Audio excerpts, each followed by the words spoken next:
OneTick is written in C++ to optimize performance. It exposes APIs for loading data into databases, so the loader APIs, collecting real-time streaming data, the collector APIs, defining and running analytics, obviously the analytics APIs, extending our analytics with new capabilities. These are the user-defined functional event processor APIs. All of our APIs are available in C++ as you would expect, plus C#, Java and Python. Now our analytical APIs are also available via R, MATLAB, SQL via ODBC and JDBC, Excel and REST via our web API.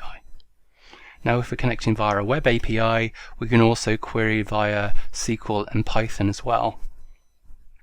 Now we also integrate with visualization tools such as Tableau and Grafana, and can output the results of analytics, whether stream processing to fixed gateways, Refinitive RFA-OMM, or message buses such as Kafka Brokers, AMQP and RabbitMQ, and Solace, or historical analytics to ODBC databases, text files, or parquet files.